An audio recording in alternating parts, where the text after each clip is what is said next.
नमस्ते दोस्तों, स्वागत है आपका गोल्डी ऑडियो बुक्स में। आज की रोमांचक और रहस्यमयी कहानी बिना किसी देरी के शुरू करते हैं। इंग्लिश बुक डोंट स्लीप, मतलब सोना मत पाटनो। सड़क के दोनों तरफ देखो, हेनलीडे ने कहा। यह तुम्हें क्या बताता है? हेनलीडे ने चारों तरफ देखा। सड़क के दोनों ओर फुटपाथ के किनारे कचरे के डिब्बे रखे थे। कल कचरा उठा लिया जाएगा। अब खुद से यह सवाल पूछो कि टेड कॉल की हत्या वाली जगह से कौन सी दो चीजें गायब थीं? लावेल ने पूछा। हत्या का हथियार और लिवरेज। बिल्कुल सही। जब हम यहां आ रहे थे, रोस्को ने मुझे लिखा कि तलाशी दल को अभी तक अपराध स्थल के पास हत्या का हथियार नहीं मिला है। मुझे लगता है कि लिवरेज सुबह होने पर यहां आकर हथियार फेंक सकती है। कल सुबह जल्दी ही इस सड़क से कचरे के डिब्बे हटा लिए जाएंगे। अगर मुझे पता होता कि इनके अंदर क्या है, तो मैं खुद को कहीं बेहतर महसूस करता। क्या तुम सड़क के हर कचरे के डिब्बे की तलाशी लेना चाहते हो? पूरी सड़क पर नहीं, लेकिन मैं उस कचरे को छानना चाहूंगा। लावेल ने लिवरेज के पुराने घर के प्रवेश द्वार पर रखे डिब्बों की ओर इशारा किया। उसने अपनी सीट बेल्ट खोली। चलो जासूस, उसने कार का दरवाजा खोलते हुए कहा। यह मजेदार होगा। यह जासूसी के काम का वह ग्लैमरस हिस्सा है जिसे टीवी पर नहीं दिखाया जाता। अध्याय 49, बुधवार 19:21। लावेल ने डिक्की खोली और डिस्पोजेबल ओवरऑल, सुरक्षात्मक सूट, मास्क और दस्तानों का एक पैकेट निकाला। साथ ही कचरे के लिए विशाल, बेहद मजबूत थैलियों का एक रोल भी लिया, ताकि जरूरत पड़ने पर उसे जांच के लिए ले जाया जा सके। क्या आप गंभीरता से हर स्थिति के लिए कार में कचरा उठाने का सामान रखते हैं? हेनलीडे ने हैरान होकर पूछा। शायद आप बचपन में स्काउट रहे होंगे। अगर कभी आपको अपने $500 के नए सूट को खराब करके कचरे के डिब्बे में गले तक कचरे में डूबना पड़े, तो आप तैयारी का महत्व समझ जाएंगी। तो क्या आपको अक्सर ऐसा करना पड़ता है? हेनलीडे ने रूखेपन से पूछा। कचरा मानवीय आत्मा का आईना होता है। कुछ कुछ ब्राउजर हिस्ट्री जैसा, लेकिन उससे कहीं अधिक बदबूदार। उसने पैकेजिंग खोलते हुए कहा और एक सफेद प्लास्टिक का ओवरऑल निकाला। मेरे लिए यह पहली बार नहीं है कि मुझे कचरे में हाथ मारना पड़ रहा है, और न ही यह आखिरी बार है। वास्तव में मैं इसे पेशेवर जोखिम कहूंगा। अपने गहरे भूरे रंग के सूट के ऊपर ओवरऑल पहनने से पहले उसने अपने जूते उतार दिए। फिर उसने वापस जूते पहने और मोटे रबर के दस्ताने पहन लिए। हेनलीडे भी कपड़े बदलने के लिए अपना पैकेट खोलने ही वाली थी कि तभी उन्हें गली में अपने पीछे ऊंची एड़ी के जूतों की तेज आहट सुनाई दी। कोट पहने और बहुत लंबे काले बालों वाली एक महिला बेपरवाह अंदाज में लिवरेज के घर की ओर बढ़ रही थी। वह पहली नजर में लग रहा था उससे कहीं अधिक उनकी संदिग्ध जैसी दिख रही थी। यह वह नहीं है, वह बहुत लंबी है, हेनलीडे ने फुसफुसाते हुए कहा। जब महिला करीब आई, महिला इमारत के प्रवेश द्वार पर सीढ़ियां चढ़ी और चाबी खोजने के लिए अपने बैग को खंगालने लगी ताकि मुख्य दरवाजा खोल सके। उसका पीछा करो, पड़ोसियों से पूछताछ करो, पूछो कि क्या किसी ने कुछ देखा है। उनसे कहो कि अगर उन्हें कुछ पता चले तो 911 पर कॉल करें। लिवरेज फिर से गायब हो गई थी। इमारत में 4 मंजिलें और 14 अपार्टमेंट थे। हेनलीडे सीढ़ियों से बेसमेंट तक नीचे गई और फिर वापस ऊपर आई। हर मंजिल के हर अपार्टमेंट के पास से गुजरी। इमारत में रहने वाले केवल आधे लोग ही घर पर थे। किसी ने उस तस्वीर को नहीं पहचाना जिसमें लिवरेज सुबह जल्दी अपराध स्थल से निकलती हुई दिख रही थी। सीढ़ियों से नीचे लौटते समय हेनलीडे तीसरी मंजिल के उस अपार्टमेंट पर रुकी जहां उसने पहले बच्चों के रोने की आवाज सुनी थी। जब उसने ऊपर जाते समय दरवाजा खटखटाया था तो किसी ने जवाब नहीं दिया था। उसने फिर से खटखटाया, 3 बार जोर से। दरवाजा एक ऐसी महिला ने खोला जिसके पास स्लिंग में सोता हुआ बच्चा था। उसके दाहिने हाथ में एक करछुल चम्मच थी। हेनलीडे ने अपना परिचय दिया और महिला को लिव रिस की तस्वीर दिखाई। क्या आपने इस महिला को हाल ही में यहां देखा है? उसने पूछा। हाल ही में? नहीं। लेकिन क्या आप उसे जानती हैं? हेनलीडे ने जोर देकर पूछा। बिल्कुल। वह कुछ साल पहले एमी के साथ यहां रहती थी। उसका नाम विव या लिव है, या कुछ ऐसा ही। लिव, हेनलीडे ने सुधारा। क्या आप उसे वाकई जानती थी? मैं एमी को बेहतर जानती थी, महिला ने हेनलीडे को अपने अपार्टमेंट में आमंत्रित करते हुए कहा। वह चूल्हे के पास लौटी और अपना आमलेट पलटा जो वह बना रही थी। पहले हम साल में एक बार छत पर मोहल्ले की पार्टी आयोजित करते थे। एमी और मैं आयोजन समिति में थे। वह एक अच्छी लड़की थी। उसकी पड़ोसी लिव ज्यादा शांत रहने वाली थी।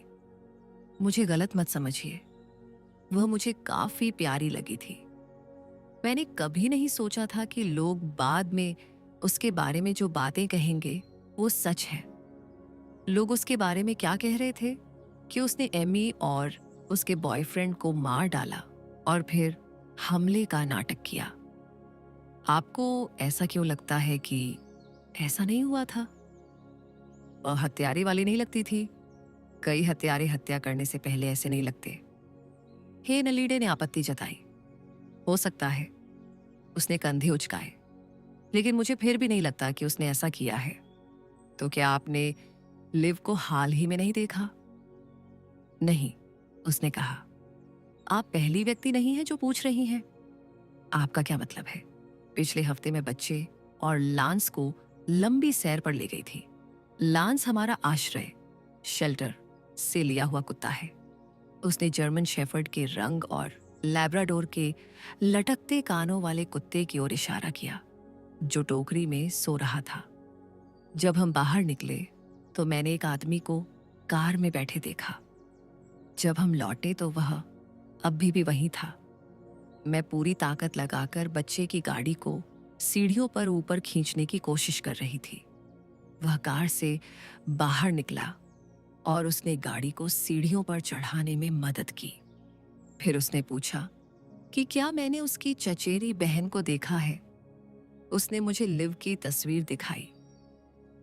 क्या आप यकीन से कह सकती हैं कि वह वही थी? बिल्कुल, मैंने उसे तुरंत पहचान लिया। आपने उससे क्या कहा? मैंने कहा कि मुझे नहीं पता कि वह कौन है। आपने झूठ क्यों बोला? मुझे उसकी चचेरी बहन वाली कहानी पर यकीन नहीं हुआ। क्या आपको इत्तेफाक से उसकी कार का नंबर याद है, या मॉडल या रंग? हेनलीडे ने पूछा। महिला ने आंखें बंद कर ली, जैसे याद करने की कोशिश कर रही हो। मुझे लगता है वह गहरे नीले रंग की थी। जहां तक मुझे याद है, वह एक मानक 4 दरवाजों वाली सेडान थी। मुझे ब्रांड के बारे में पक्का नहीं पता। और उस आदमी के बारे में क्या? क्या उसने अपना परिचय दिया? क्या आपको याद है कि वह कैसा दिखता था? मैं बच्चे और कुत्ते को संभालने में इतनी व्यस्त थी कि उसे ठीक से देख ही नहीं पाई। अगर आप उसे दोबारा देखें तो क्या आप उसे पहचान लेंगी? मुझे संदेह है। उसने कंधे उचकाए। मेरी शक्ल याद रखने की याददाश्त बहुत खराब है। जब हेनलीडे कार के पास वापस लौटी तो लावेल अपने डिस्पोजेबल ओवरऑनल से बाहर निकल रहा था। कैसा रहा? उसने उससे पूछा। उम्मीद से बेहतर। उसने अपनी डिक्की खोली। हेनलीडे को उम्मीद थी कि वह कचरे से भरा होगा जिसे जांच के लिए ले जाना है। इसके बजाय डिक्की के मैट पर 2 पारदर्शी प्लास्टिक बैग रखे थे जिन पर सबूत के तौर पर इस्तेमाल किए जाने वाले लेबल लगे थे। लावेल ने पहला बैग उठाया। उसमें खून के धब्बों वाली एक सफेद टी शर्ट थी। लेकिन यह सब नहीं है, उसने घोषणा की, जैसे वह होम शॉपिंग चैनल का विक्रेता हो। उसने हेनलीडे को दूसरा बैग दिया। उसके अंदर खून से सना एक स्टेनलेस स्टील का चाकू था। हत्या का हथियार? मैं तो यही कहूंगा। फॉरेंसिक लैब पक्का पता लगा लेगी। उसे टी शर्ट में लपेटकर कचरे के डिब्बे में फेंक दिया गया था। मैंने लिवरिस के लिए अरेस्ट वारंट मांग लिया है। लगता है आप सही थे। अंत में वह वही थी। हेनलीडे ने सहमति जताई, कार का यात्री दरवाजा खोलते हुए और अंदर बैठते हुए। लावेल ड्राइवर की सीट पर बैठ गया। आपका क्या मतलब है? लोग स्वाभाविक रूप से अपने पूर्वाग्रहों का समर्थन करने वाले सबूत खोजते हैं। आपको लगा कि यह लिवरेज नहीं हो सकती। आप अपनी बात को साबित करने के लिए कारण ढूंढ रहे थे। बिल्कुल नहीं, हेनलीडे ने आपत्ति जताई। मैंने अभी तक कोई निष्कर्ष नहीं निकाला है। आपसे अलग, जैक। मैं बस तथ्यों का पालन कर रहा हूं। उसने इंजन चालू करते हुए कहा, चलो यहां से चलते हैं। चाकू फॉरेंसिक टीम को दे देते हैं। उसके बाद हमें आग बुझाने के लिए सीधे स्टेशन जाना होगा। कौन सी आग? लावेल ने हेनलीडे को बताया कि जब वह पड़ोसियों से पूछताछ कर रही थी, तब रोस्को ने उसे फोन किया और बताया कि कैप्टन ने सुरक्षा कैमरों की रिकॉर्डिंग लीक कर दी है, जिसमें लिवरिज अपराध स्थल से निकलती हुई दिख रही है। उसका मानना था कि अगर मीडिया कैमरों की फुटेज प्रकाशित कर देगा तो इससे प्रक्रिया में तेजी आएगी। क्लिप को शाम के न्यूज चैनलों पर दिखाया गया था। अब स्टेशन में फोन की लाइनें जाम हो गई हैं। हमें हजारों कॉल आ रहे हैं कि लिवरिज को शहर भर में देखा गया है। वह जैसे कोई नया येती बर्फीला मानव हो। उनमें से 99% अफवाह साबित होंगे। हेनलीडे ने आह भरी। हम अगला हफ्ता झूठे सुरागों का पीछा करते हुए बिताएंगे। यह सबसे बुरी बात नहीं है, लावेल ने अपनी बात जारी रखी। लिवरिज कल्चर के दफ्तर में थी जब हमारे लोग टेड कॉल के दफ्तर की तलाशी लेने और कर्मचारियों से पूछताछ करने आए थे। जरूर उसने न्यूज में सुरक्षा कैमरों की फुटेज में खुद को देख लिया होगा। वह वहां से ऐसे भागी जैसे खुद शैतान उसके पीछे लगा हो। लिवरिज अब फरार है। अध्याय 50। बुधवार 19:58। एस्केलेटर अंतहीन लूप में ऊपर और नीचे जा रहे हैं। जब मैं पेन स्टेशन पर एम ट्रैक की टिकट खिड़की पर लाइन के आखिरी में खड़ी हूं। लाउड स्पीकर सिस्टम से प्रसारित होने वाली शोरगुल भरी घोषणाओं के कारण अपने विचारों को व्यवस्थित करना असंभव है। मैं खुद को हर रूट के फायदे और नुकसान को तौलते हुए पा रही हूं। किस ट्रेन में चढ़ना है, यह निर्णय अब जीवन का सबसे महत्वपूर्ण निर्णय लगता है। अब जब मुझे पता है कि मैं भगोड़ी हूं। मैंने कल रात एक इंसान को मार डाला। मैं बिना किसी आधार के यह जोड़ सकती हूं कि लाखों लोगों ने वह न्यूज रिपोर्ट देखी है, जिसमें टेड कॉल की हत्या के स्थल से भागते हुए मुझे सुरक्षा कैमरों की फुटेज में दिखाया गया था। अब बस समय की बात है कि कोई न कोई समझ जाएगा कि वह महिला मैं हूं और वे पुलिस को सूचित कर देंगे। मैंने कल्चर दफ्तर में टेड कॉल के बारे में जानकारी के टुकड़े इकट्ठा करने के लिए काफी फुसफुसाहटें सुनी। जहां तक मैं समझती हूं, उसने साल की शुरुआत में ही कल्चर पत्रिका के लंदन संस्करण में काम किया था, इससे पहले कि उसे वाणिज्यिक विभाग का नेतृत्व करने के लिए न्यूयॉर्क स्थानांतरित किया गया। दफ्तर में चेक स्कर्ट पहनी हुई लाल बालों वाली महिला ने कहा कि मैं कभी उसके साथ सगाई कर चुकी थी। इस पर विश्वास करना मुश्किल है कि मैं कभी ऐसे व्यक्ति के प्यार में थी जिसे मैं याद नहीं रख पा रही। टेड कॉल मेरे लिए उतने ही अजनबी हैं जितने कि टिकट खिड़की पर मेरे सामने खड़े व्यक्ति। मुझे मियामी जाने वाली शाम की ट्रेन में इकोनॉमी क्लास की टिकट चाहिए। जैसे ही मेरी बारी आती है, मैं कहती हूँ, मैं नकद भुगतान कर रही हूँ। मुझे कोई अंदाज़ा नहीं है कि मेरे पास इतना पैसा क्यों है, लेकिन मुझे लगता है कि मैं किस्मत वाली थी कि यह मेरे पास है। इन पैसों के बिना मैं कंगाल होती। मेरा फ़ोन और बटुआ गायब हो चुके हैं, लेकिन अब जब मैं भगोड़ी हूँ तो यह उतना महत्वपूर्ण नहीं है। ट्रेन 1 घंटे 15 मिनट में रवाना होगी। टिकट काटने वाला व्यक्ति मुझे सूचित करता है और टिकट मुझे पकड़ाता है। हम सलाह देते हैं कि आप प्रस्थान से कम 45 मिनट पहले प्लेटफॉर्म पर पहुंच जाएं। मैं हाथ में टिकट लिए खड़ी रह जाती हूँ जब हॉल के खंभे पर लटके विशाल स्क्रीन पर टेड कॉल का पिक्सेलेट धुंधला चेहरा चमकता है। मैं उस पल का उपयोग यह देखने के लिए करती हूँ कि स्क्रीन पर समाचार की सुर्खियां कैसे चल रही हैं। कुछ घंटे पहले तक मुझे नहीं पता था कि टेड का अस्तित्व भी है। यह तो छोड़ ही दें कि हम कभी एक दूसरे के प्यार में थे। जब मैं उनकी सिकुड़ी हुई आंखों को देखती हूँ तो गहरा दुख मुझे भर देता है। माँ हमेशा कहती थी कि मुझे ऐसे व्यक्ति से शादी करनी चाहिए जो अपनी आंखों से मुस्कुराता हो। मेरे विचारों में एक तीखी चीख गूंजती है। नीले ओवरऑनल में एक सफाई कर्मचारी अपनी ट्रॉली रोकता है ताकि वह कचरा खाली कर सके और थैली बदल सके। वह यह काम इतनी तेज और निपुणता से करता है जैसे पूरी जिंदगी उसने यही किया हो। स्टेशन को रात के बंद होने के लिए तैयार करने का अनुष्ठान इस असली जैसे लगने वाले दिन को एक सामान्य रूप देता है। मैं अभी भी ये नहीं समझ पा रही हूं कि आज दोपहर सबवे ट्रेन में नींद से जागने के बाद से अब तक क्या हुआ है। मैं अपनी जोरदार जवाई उबासी को दबाती हूँ। डॉक्टर ब्रेनर ने मुझे बताया था कि जब मैं सोने जाती हूँ तो मैं सब कुछ भूल जाती हूँ। मैं खुद को सोने नहीं दे सकती, चाहे मैं कितनी भी थक गई हूँ।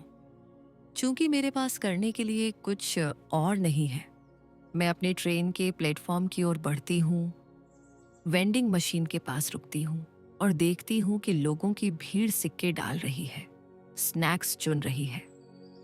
मैं खुद को भटकाने की कोशिश करती हूँ, ये अंदाजा लगाने की कोशिश करती हूँ कि उनमें से प्रत्येक व्यक्ति कौन सा स्नैक चुनेगा।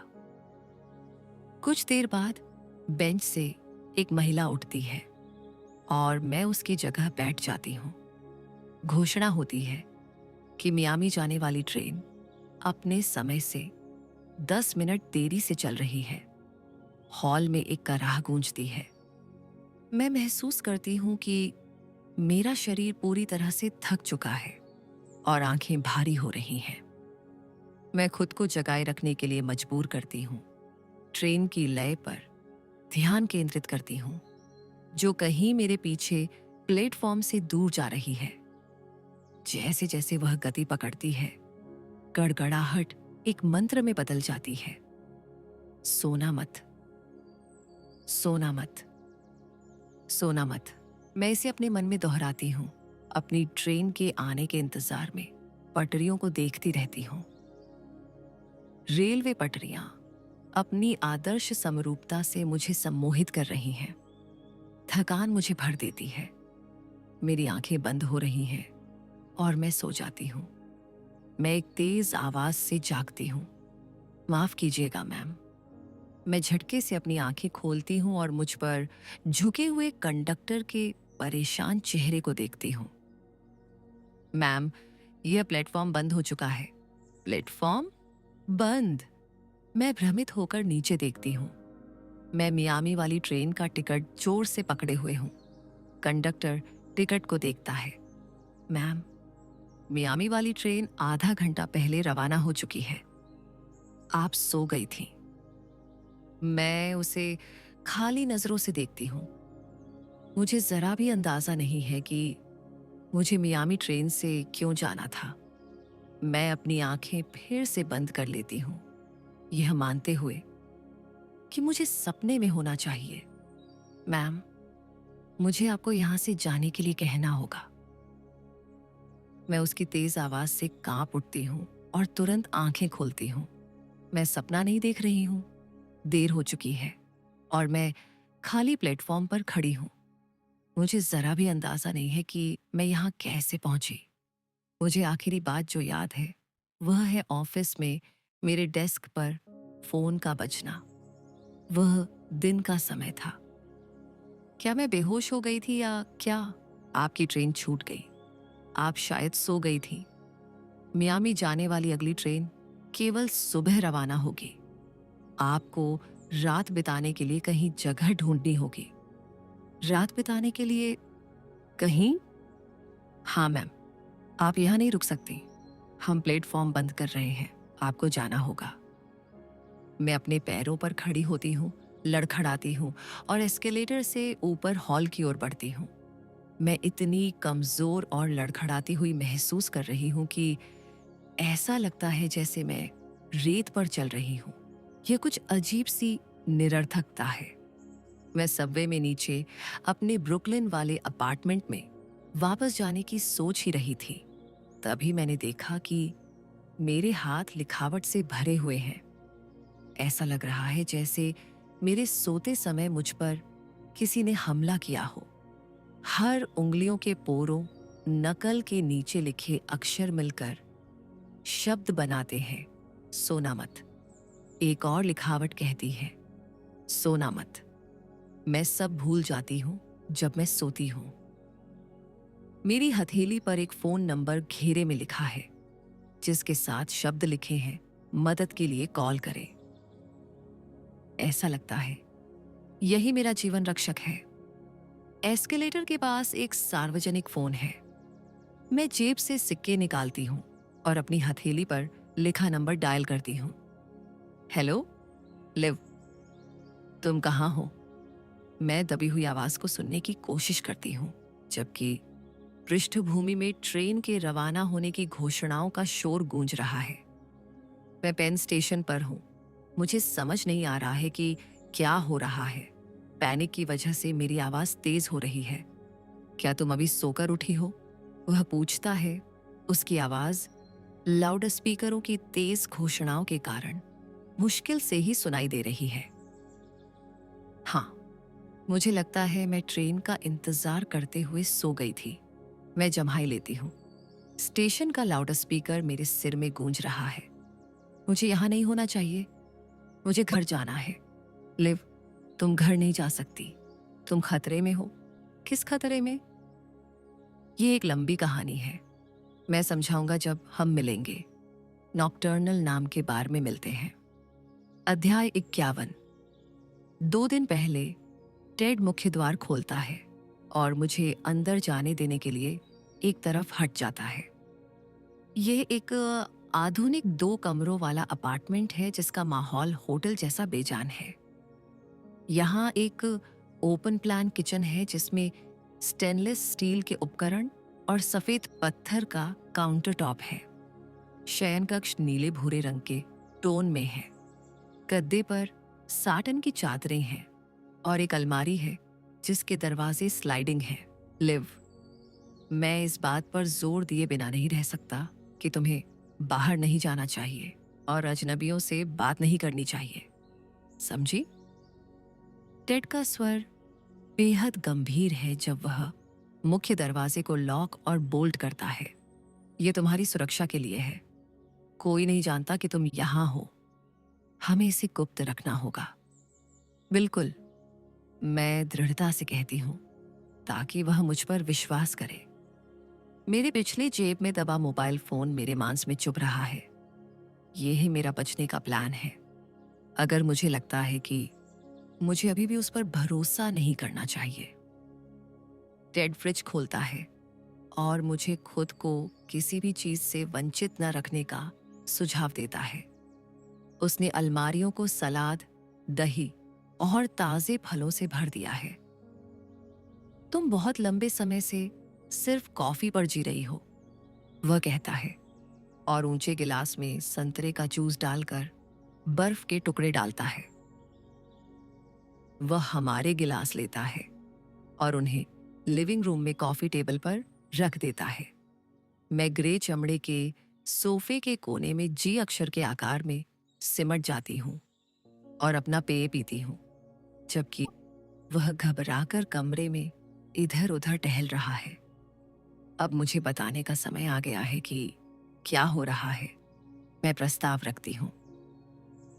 वह अपने हाथ अपने लाल भूरे बालों पर फेरता है, जैसे किसी कठिन बातचीत के लिए तैयार हो रहा हो।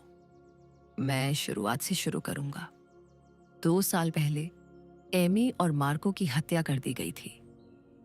तुम झूठ बोल रहे हो। मेरे गले में मतली उठती है, इससे पहले कि गुस्सा मुझ पर हावी हो जाए। सच तो यह है कि मैं इसे सुनने नहीं जा रही हूं। मैं खड़ी होती हूं और मुख्य द्वार की ओर उसके पास से गुजरती हूं। यह बंद है।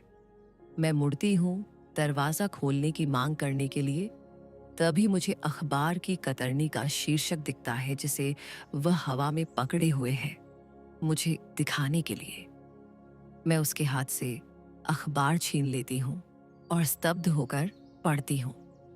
लेख में कहा गया है कि एमी और मार्को की मौत दोहरे हत्याकांड के परिणाम स्वरूप हुई थी। इस लेख में कहा गया है कि एक तीसरा व्यक्ति भी गंभीर चोटों के साथ अस्पताल पहुंचाया गया था। वह कौन था?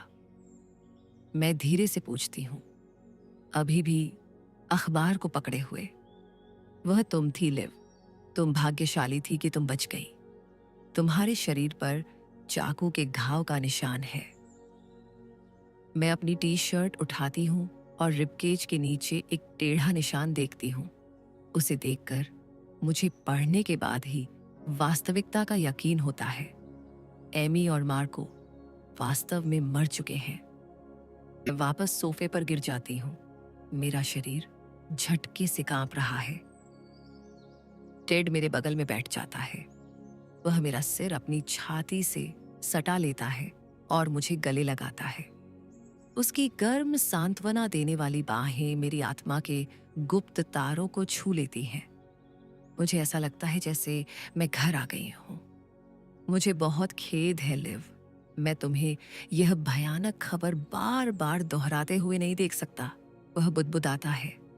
तुम हर बार ऐसे पीड़ित होती हो जैसे तुम इसे पहली बार सुन रही हो। उन्हें किसने मारा? कोई नहीं जानता। मैं वहां थी। मुझे कुछ तो देखना चाहिए था। तुम खुद लगभग मर चुकी थी। जब तुम कोमा से बाहर आई तो तुम्हें हत्या के बारे में कुछ याद नहीं था, वह कहता है। समय के साथ सिर में धुंधली यादें आने लगीं। तुम्हें लगा कि ये हत्या की यादें हैं, लेकिन तुम्हें कभी भी उनके बारे में पक्का यकीन नहीं था। टेड याद करता है कि कैसे एक बार मैंने फर्श से ऊपर देखते हुए एमी के गुलाबी किमोनो का वर्णन किया था, जो उसके बेडरूम के दरवाजे के हुक पर लटका हुआ था। दूसरी बार मैं आधी रात को जाग गई और तभी मैंने अपने दिमाग में चले एक जेरल्डिक लिली पैटर्न को कागज पर उकेरा। मैंने जोर देकर कहा कि मैंने इसे तब देखा था जब मुझे घायल किया गया था। एक बार तुम्हारे पास यह याद थी कि कैसे खून से लथपथ जूते तुमसे दूर जा रहे हैं। जब तुमने इस पर विचार किया तो पता चला कि अपराध स्थल पर खून के कोई निशान नहीं थे। तुम शायद इसे मनगढ़ंत मानती हो, टेड मुझसे कहता है। तुम्हें वह आवाज भी याद आई जो तुम्हें सोना मत कह रही थी, और पृष्ठभूमि में एक सायरन की आवाज। लेकिन ये यादें तुम्हारे पास तब आईं जब तुमने अपनी याददाश्त को तरोताजा करने की उम्मीद में 911 की कॉल रिकॉर्डिंग सुनने पर जोर दिया। बाद में मैं टेड द्वारा वर्णित यादों के बारे में सोचती हूँ। जब मैं बेडरूम में अलमारी में कपड़े लटका रही हूँ और बाथरूम में प्रसाधन सामग्री व्यवस्थित कर रही हूँ। इस सुबह जागने से पहले मेरी आखिरी याद, मेरे काम वाले फोन पर जवाब। लिव बोल रही है, मैंने फोन पर कहा। मुझे उसके बाद का कुछ याद नहीं है, उस पल तक जब तक आज सुबह टेड ने उस गंदे बेसमेंट अपार्टमेंट के दरवाजे पर दस्तक देकर मुझे जगाया नहीं। मुझे एमी और मार्को की हत्या याद नहीं है। मुझे याद नहीं कि मुझे चाकू मारा गया था या मैं अस्पताल में थी। मुझे न तो टेड याद है और न ही हमारी सगाई। हत्या के बारे में कोई यादें नहीं है। मेरा जीवन पिछले 2 साल एक कोरा कागज है। हम कैसे मिले? मैं बाद में टेड से पूछती हूँ, रसोई के बाहर स्टूल पर बैठी और उसे दोपहर के लिए सैंडविच बनाते हुए देख रही हूँ। हमारी मुलाकात तब हुई जब तुम लंदन चली गई थी। वह कहता है, मेरे सामन और क्रीम चीज वाले बैगल को आधा काटते हुए। मैं लंदन में रहती थी। एमी और मार्को की हत्या के बाद तुम लंदन चली गई और वहां ब्रिटिश पत्रिका कल्चर में फ्रीलांसर के रूप में काम किया, वहीं जहां मैं काम करता था। हमें प्यार हो गया और हमने सगाई कर ली। मैं अपने हाथों को देखती हूँ, अंगूठी नहीं है। मेरी शादी की अंगूठी कहाँ है? कुछ भी नहीं हो सका। वह मुझे प्लेट बढ़ाते हुए जवाब देता है। क्यों? हमारे साथ क्या हुआ? मुझे एक बड़ी पदोन्नति की पेशकश की गई थी। इसका मतलब था न्यूयॉर्क वापस जाना। तुमने वापस आने से बिल्कुल मना कर दिया। तुम डरी हुई थी कि हत्यारा तुम्हारे पीछे आ सकता है, क्योंकि तुम अकेली गवाह थी। हमने रिश्ते बनाए रखने की कोशिश की, लेकिन धीरे धीरे सब खत्म हो गया। वह कहता है, एक ठहराव लेते हुए, जैसे यह सोच रहा हो कि मुझे और क्या बताना है, सोचते हुए कि मुझे और क्या बताना है। सच कहूं तो चीजें इससे पहले भी इतनी अच्छी नहीं चल रही थी। किस तरह से? मैं अपने सैंडविच के साथ खेलती हूं। मेरी भूख मिट गई है। तुम इस बात का पता लगाने में डूबी हुई थी कि एमी और मार्को को किसने मारा। यह तुम्हारे जीवन पर हावी हो गया था।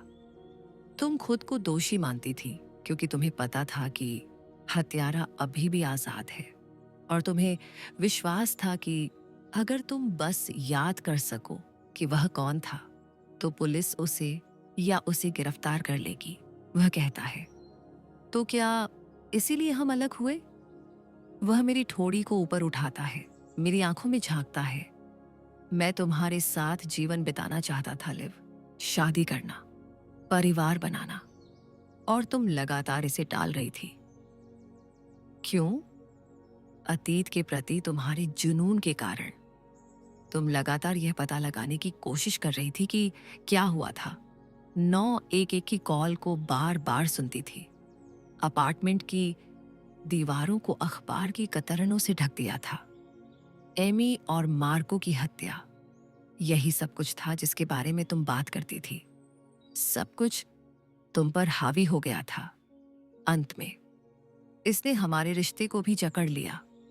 इसने हमें नष्ट कर दिया। वह मेरे हाथ की ओर बढ़ता है और धीरे से उसे दबाता है।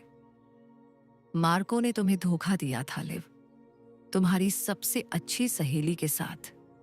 उन्होंने तुम्हें धोखा दिया और तुम उसे छोड़ नहीं सकी। तुमने उनकी मौत के लिए खुद को दोषी माना। तुम लगातार अतीत को हमारे बीच आने दे रही थी। उसकी आवाज गहरे दर्द से भरी है। तुमने हमें कभी मौका नहीं दिया। काश मैं वापस जा सकती और सब कुछ बदल सकती, मैं कहती हूँ, और मेरी आंखों में आंसू है। मुझे लगता है हम साथ में खुश हो सकते थे। हाँ, वह अपना सिर हिलाते हुए कहता है, जैसे जादू तोड़ना चाहता हो। अब समय को पीछे मोड़ने के लिए बहुत देर हो चुकी है, लेकिन अभी भी तुम्हारी मदद करने के लिए देर नहीं हुई है। लंदन में हमारे साथ रहने के दौरान तुम्हारे साथ कुछ हुआ जिसके कारण तुमने अपनी याददाश्त खो दी। तुम्हें याददाश्त की कभी कोई समस्या नहीं थी, लेकिन अब तुम हर दिन सब कुछ भूल जाती हो। यह तुम्हें कमजोर बनाता है और खतरे में डालता है। इसीलिए मैंने तुम्हारे लिए एक डॉक्टर के साथ अपॉइंटमेंट का आयोजन किया जो याददाश्त खोने में विशेषज्ञ है।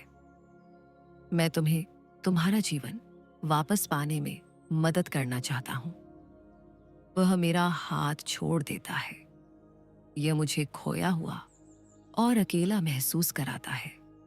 उन दिनों की याद दिलाते हुए जब हम साथ थे। वह देखता है कि मैंने सैंडविच का केवल एक टुकड़ा खाया है। खाओ लिव, तुम्हें अपना ख्याल रखना होगा। अच्छा खाना और नींद, भरपूर नींद। वह इस संतुष्टि के साथ देखता है कि मैं खा रही हूं। जहां तक मैं तुम्हें जानता हूं, तुम हमेशा से गंभीर अनिद्रा इंसोम्निया से पीड़ित रही हो। इससे मूड में भारी बदलाव आता था, जिससे पैरानोया और थकान होती थी। डॉक्टर ब्रेनर का कहना है कि अनिद्रा याददाश्त की समस्याओं का कारण हो सकती है। इसीलिए मैं सुनिश्चित करना चाहता हूं कि तुम स्वस्थ जीवन शैली में वापस आओ। तुम मेरी मदद क्यों कर रहे हो टेड? अगर हम अलग हो गए हैं, मैं बाद में पूछती हूँ जब हम बर्तन धो रहे हैं। मैं तुम्हारे बारे में चिंतित हूं लिव।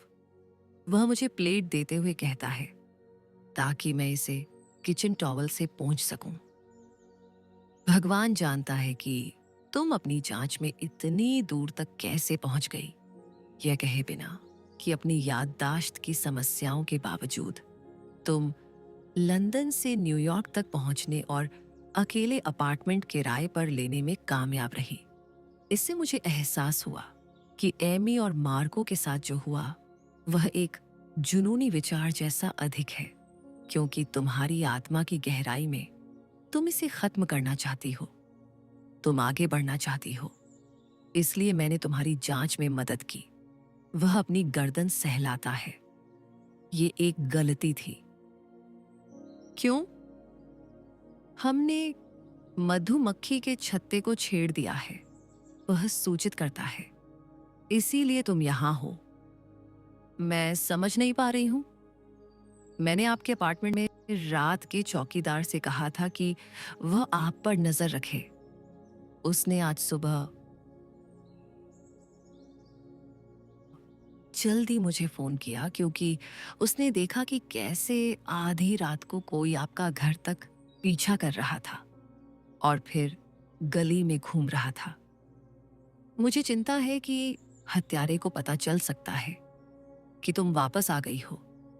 इसीलिए मैंने तुम्हें यहां रखा है, सुरक्षा के लिए। टेड मुझे एक और गीली प्लेट देता है ताकि मैं उसे पोंछ सकूं और मुख्य द्वार के पीप होल में देखता है। उसकी घबराहट मुझे हैरान करती है। वह ईमानदारी से मानता है कि मैं खतरे में हूं। मैं हैरान हूं कि जिन चीजों का उसने वर्णन किया वे हो सकती हैं और मुझे इनमें से कुछ भी याद नहीं है। ऐसा लग रहा है जैसे मैं गहरी नींद से जागी हूं और पूरी दुनिया बदल गई है मेरे सिवाय। मैं उदासी से कहती हूं, मुझे यहां और कितने दिन रहना होगा टेड? कुछ दिन। 2 हफ्ते पहले तुम डॉक्टर ब्रेनर के पास गई थी। मैंने कुछ दिन पहले अस्पताल में तुम्हारे लिए एमआरआई का आयोजन किया था। कल ब्रेनर के साथ हमारा अपॉइंटमेंट है, जहां हमें परिणाम और उपचार योजना मिलेगी। यह सब तुम्हारी डायरी में लिखा है। मेरी किसमें? तुम्हारी डायरी में। हमने इसे तुम्हारे पुराने अपार्टमेंट में तुम्हारी हैंडबैग के साथ छोड़ दिया था जब हम जल्दी में निकले थे। वह कहता है, मैं कल सब ले आऊंगा। तुम अपनी डायरी में वह सब कुछ लिखती हो जो तुम्हारे साथ होता है। यह तुम्हारी याददाश्त का विश्वास पात्र बन गया है। यह तुम्हें सामान्य रूप से कार्य करने की अनुमति देता है, जो संभवतः तुम्हें लंदन से न्यूयॉर्क तक पहुंचने में मदद करता है। तुम हर दिन की प्रमुख घटनाएं लिखती हो।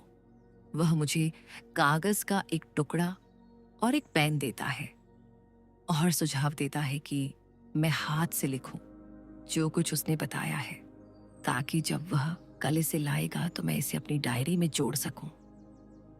महत्वपूर्ण है अगर तुम सो जाओ और घबराहट में जागो, ताकि तुम्हारे पास वह सब कुछ हो जो हमने चर्चा की है तुम्हारी अपनी लिखावट में। वह मुझे नकद पैसे का एक पैकेट देता है जो उसके अनुसार उसे जर्नल/पत्रिका टेबल पर अव्यवस्था के बीच मिला था जब वह आज सुबह मुझे लेने आया था। मैं इसे अपनी जीन्स की जेब में रख लेती हूँ। वह मुझे दोनों हथेलियों पर उसका मोबाइल फोन नंबर लिखने के लिए मजबूर करता है, ताकि मैं उस पर ध्यान दे सकूं। हर स्थिति के लिए, वह कहता है। बाद में बाथरूम में मैं अपने लंबे बालों को देखती हूँ और सोचती हूँ कि क्या मैं टेड से मुझे मेरे स्टाइलिस्ट स्टीवी के पास बाल कटवाने के लिए ले जाने के लिए कहूँ। जब मैं किचन में धीमी फोन कॉल सुनती हूँ, वह एक महिला से बात कर रहा है। उसकी बातों से लग रहा है कि वह इस बात से खुश नहीं है कि वह यहाँ है मेरे साथ। वह उसे शांत करता है, वादा करता है कि जल्द ही आ जाएगा। मुझे ईर्ष्या का दौरा महसूस होता है। लिव, मुझे थोड़ी देर के लिए बाहर जाना है, वह कहता है। मेरे पीछे से दरवाजा लॉक कर लेना। दरवाजे के पास दरवाजा न खोलें और अजनबियों से बात न करें, जैसे निर्देशों वाले स्टिकर लगे हैं। उसने मुझे मेरी डायरी प्रविष्टि को पूरा करने के बाद उन्हें लिखने के लिए मजबूर किया। टेड ने कहा कि अगर वे मेरी अपनी लिखावट में लिखे होंगे तो मैं निर्देशों का पालन करने की अधिक संभावना रखूंगी।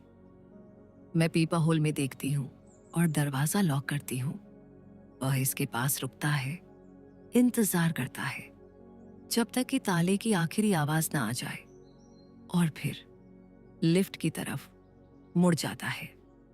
रिमोट कंट्रोल हाथ में लेकर मैं टीवी चालू करती हूँ और सोफे पर लेट जाती हूँ। मैं गेम शो की धीमी तालियों की आवाज के साथ सो जाती हूँ और फोन की घंटी से जाग जाती हूँ। मैं अपनी आंखें खोलती हूँ और पता लगाती हूँ कि मैं अंधेरे अपार्टमेंट में सोफे पर घुटनों के बल सिमटी हुई लेटी हूँ, जिसे मैं नहीं पहचानती, और रात के नजारे को देखती हूँ जिसे मैंने पहले कभी नहीं देखा। लिविंग रूम की खिड़की में फ्लोरोसेंट लैंप चमक रहे हैं जब फोन बजता है।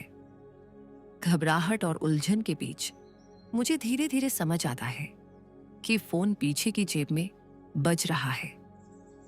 Hello live.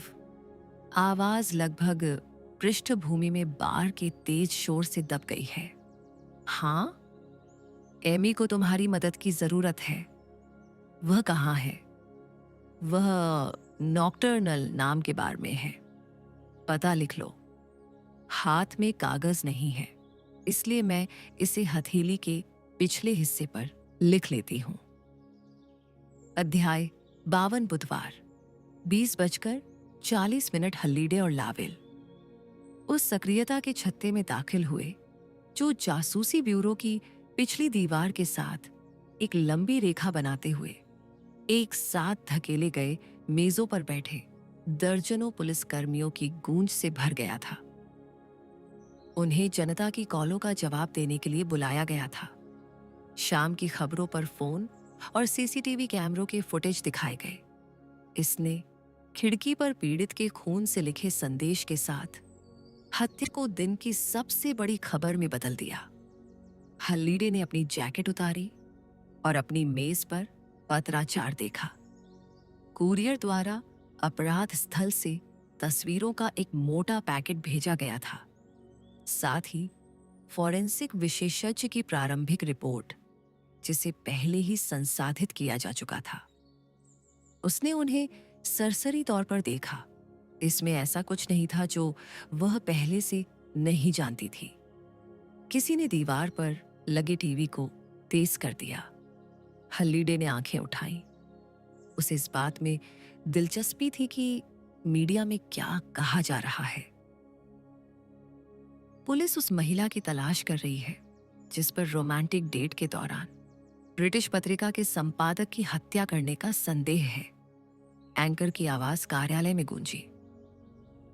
हत्यारे ने कथित तौर पर खिड़की पर एक डरावना संदेश लिखने के लिए पीड़ित के खून का इस्तेमाल किया। पुलिस ने अभी तक संदिग्ध का नाम नहीं बताया है। हमारे सूत्र हमें बता रहे हैं कि वह पीड़ित की पूर्व मंगेतर व्यवसायी टेड कोल हो सकती है, जिसे कल रात चाकू मार दिया गया था। लावेल ने टीवी बंद कर दिया और कर्मचारियों की ओर मुड़ा। कोई सुराग? यहां एक आदमी दावा कर रहा है कि संदिग्ध उसकी लंबे समय से खोई हुई बहन है, जिसे 39 साल पहले एलियंस ने अपहरण कर लिया था और अंतरिक्ष यान पर एक क्रायोजेनिक फ्रीजर में रखा था, एक अधिकारी ने कहा। उसका कहना है कि इसीलिए उसके इतने लंबे बाल हैं। मैंने अभी अभी उस व्यक्ति से बात करना समाप्त किया है जिसे यकीन है कि यह महिला पिशाच है। उसका दावा है कि वह पिशाच का शिकार करने वाली है, अपनी सेवाओं की छूट की पेशकश कर रहा है। उसकी दरें क्या हैं? लावेल ने पूछा। $20 प्रति घंटा प्लस टैक्स। अधिकारी ने अविश्वास के साथ सिर हिलाते हुए जवाब दिया। सामान्य दरें, लावेल ने संक्षेप में कहा। क्या हमें कोई ऐसी जानकारी मिली है जो वास्तव में ध्यान देने योग्य है? पहले एक हेयर ड्रेसर ने फोन किया था। वर्दीधारी अधिकारी कुर्सी की पीठ पर टिक गया और हल्लीडे को एक नोट दिया। उसने कहा कि आज सुबह बिना अपॉइंटमेंट के एक महिला लंबे बालों के साथ आई थी। उसने छोटे बाल कटवाने पर जोर दिया। हल्लीडे ने नोट देखा। हेयर ड्रेसर कल्चर कार्यालय के बगल वाले सैलून में काम करती थी। जासूस ने अपने कार्यस्थल से हेयर ड्रेसर को फोन किया। उसके पास कमर तक बहुत लंबे गहरे बाल थे, जैसे खबरों में तस्वीरों में थे। हेयर ड्रेसर ने कहा। हल्लीडे के प्रारंभिक सवाल पूछने के बाद उसका व्यवहार काफी अजीब था, जैसे वह दूसरी दुनिया में हो। मुझे लगा कि वह नशीली दवाओं के प्रभाव में थी। बाल कटवाने के दौरान वह किस बारे में बात कर रही थी? किसी बारे में नहीं। मुख्य रूप से जब वह भुगतान करने के लिए काउंटर पर आई तो वह घबरा गई, जैसे उसे पता ही नहीं था कि वह क्या करने जा रही है। फिर उसने अपने कपड़ों पर थपथपाया और अपनी जीन्स की जेब में नकदी का एक बड़ा पैकेट पाया, कम से कम $1000, शायद उससे भी ज्यादा। क्या उसने कुछ ऐसा कहा या किया जो अजीब लगा? उसके हथेली के पिछले हिस्से पर लिखा था, अजीब। मुझे याद है कि मैंने शब्द सोना मत देखे थे जो उसकी उंगलियों के पोरों पर लिखे थे। इसने मुझे उन शब्दों जागो की याद दिलाई जो मैंने खबरों में देखे थे। इसलिए मैंने हॉटलाइन पर फोन किया। हल्लीडे को यकीन था कि यह लिवरीज के बारे में है। उस समय तक जब उसने कॉल समाप्त की, लावेल पहले से ही फोन पर बात कर रहा था और एक और सुराग लिख रहा था। वह कौन था? हल्लीडे ने लावेल से पूछा जब उसने बातचीत समाप्त की। यह लिवरीज के डॉक्टर थे। उनका नाम ब्रेनर है, उसने जवाब दिया। उन्होंने कहा कि वह आज दोपहर अपॉइंटमेंट के लिए कुछ घंटे देरी से आई थी। यह कोई अपराध तो नहीं है। टेड कोल को उसके साथ मीटिंग में होना था। डॉक्टर ब्रेनर हैरान थे जब उन्होंने खबरों में देखा कि टेड कोल की हत्या हो गई है। उन्होंने तुरंत हमें फोन किया। उन्हें कैसे पता चला कि टेड कोल को उसके साथ होना था? क्योंकि कोल ने व्यवस्था की थी। कुछ हफ्ते पहले उसने एक साझा दोस्त के माध्यम से ब्रेनर से संपर्क किया था ताकि अपनी पूर्व प्रेमिका की मदद करने के लिए कहा जाए, जो याददाश्त खोने की समस्या से जूझ रही है, लावेल ने कहा। टेड को लिव रीड्स को प्रारंभिक अपॉइंटमेंट के लिए ब्रेनर के पास लाया था और उसे अस्पताल ले गया ताकि उसका ब्रेन स्कैन किया जा सके। वह आज अपॉइंटमेंट में उसके साथ होने वाला था, परिणाम प्राप्त करने के लिए। ब्रेनर की विशेषज्ञता क्या है? वह न्यूरोलॉजिस्ट है। सब कुछ देखते हुए वह एमनेसिया, स्मृति लोप से पीड़ित लोगों की याददाश्त वापस लाने के मामलों में दुनिया के अग्रणी विशेषज्ञ हैं, लावेल ने जवाब दिया। उन्होंने कहा कि आज दोपहर अपॉइंटमेंट के बाद वह बहुत परेशान थी। डॉक्टर का कहना है कि वह संभवतः बहुत भ्रमित और दिशाहीन है। उनका मानना है कि इस बात की बहुत अधिक संभावना है कि अगली बार यादें खोने पर वह किसी और से संपर्क करेगी। मैं डेकर और रेजियो की हत्या के मामले के कागजात देखूंगी और उन लोगों की सूची बनाऊंगी जिनसे वह संपर्क कर सकती थी, हल्लीडे ने सुझाव दिया। ठीक है, वैसे कप्तान चाहते हैं कि जैसे ही हमें कोई जानकारी मिले हम उन्हें सूचित करें। इस मामले में कप्तान की दिलचस्पी चरम पर पहुंच गई थी। यह मीडिया में बड़े पैमाने पर कवरेज के साथ दिनों में बढ़ गया था। हल्लीडे अपनी मेज पर वापस आ गई, फाइलों को देखने के लिए। हॉटलाइन के फोन इतनी जोर से बज रहे थे कि ध्यान केंद्रित करने के लिए उसने आखिरकार फाइलों वाला बॉक्स पूछताछ के लिए खाली कमरे में रख दिया। उसने सामग्री को छोटे ढेर में मेज पर फैला दिया और कीवर्ड को बोर्ड पर लिख दिया। हल्लीडे का फोन बज उठा। जब उसने सूची में एक और नाम जोड़ा, डिटेक्टिव हैलिडे। यह आइस्टर्न आइलैंड कैब्स से जीन तवाल्स्की है। हमें हमारे जियोलोकेशन डेटा को देखने के लिए एक अनुरोध प्राप्त हुआ। पता चला कि सड़क पर हमारी एक कार थी जिसके बारे में बात हो रही है। सुबह 3:15 बजे मैं अभी ड्राइवर से फोन पर बात कर रही थी। वह एक महिला को छोड़ रहा था। क्या उसने उसका वर्णन किया? लंबे बाल। उसने बताया कि वह अपने आप में नहीं थी, लेकिन नशे में नहीं थी। ड्राइवर ने कहा कि उसने उसे उसकी मां की याद दिला दी, जिसे अल्जाइमर रोग है। महिला उलझन में थी। वह यह तय नहीं कर पा रही थी कि उसे कहाँ जाना है। आधे रास्ते में उसने अपना मन बदल लिया। उसने उसे किसी और जगह उतारने के लिए कहा। उसने उसे कहाँ उतारा? नॉकटर्नल नाम के बार के पास। अध्याय 53, बुधवार 21:48। जब नॉकटर्नल बार के कांच के दरवाजे खुलते हैं तो सड़क पर हंसी गूंज उठती है। एक पुरुष और एक महिला लड़खड़ाते हुए फुटपाथ पर आते हैं, हाथ में हाथ डाले। उनकी आवाजें सुनसान सड़क के लिए बहुत तेज हैं। मैं उनके पास से एक भरे हुए बार के शोर शराबे में फिसल जाती हूँ।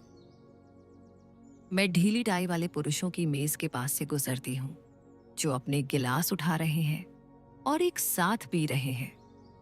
मेज पर खाली गिलासों की आवाज मुझे हिला देती है, जैसे भूकंप आ गया हो।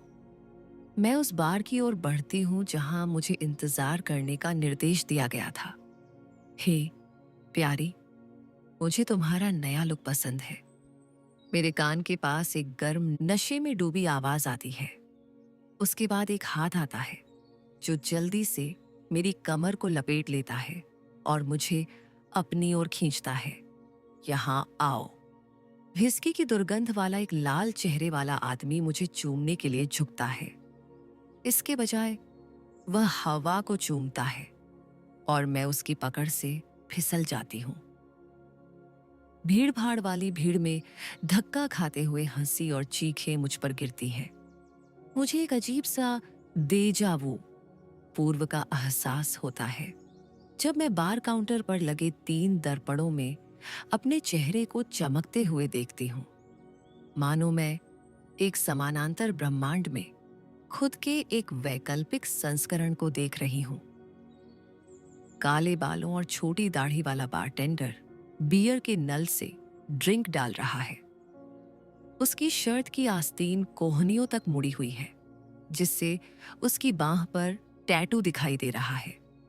मैं सड़क की ओर खुलने वाली काली रंग की खिड़की के बगल में एक खाली बार स्टूल पर बैठ जाती हूँ।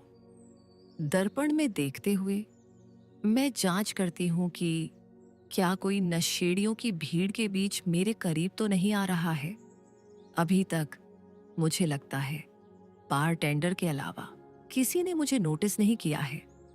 वह अपनी आंखें उठाता है और आंख मारता है, तेकीला को गिलासों में डालता है बिना एक बूंद गिराए, इससे पहले कि वह चूने के टुकड़ों और कुचली हुई नमक के साथ एक ट्रे को रखे। वेट्रेस ट्रे उठाती है और उसे बिजनेसमैन की मेज पर ले जाती है। तुम आज बहुत अच्छी लग रही हो लिव, बारटेंडर कहता है। तुम्हें क्या परोसूं? मुझे नहीं लगता कि आपके पास कॉफी है। मैं एक जम्हाई दबाती हूँ, यह सुनिश्चित करते हुए कि मैंने शायद गलत सुना होगा कि बारटेंडर मुझे नाम से बुला रहा है। मुझे कुछ ऐसा चाहिए जो मुझे जगा दे। एस्प्रेसो मार्टिनी के बारे में क्या ख्याल है? स्वादिष्ट होना चाहिए।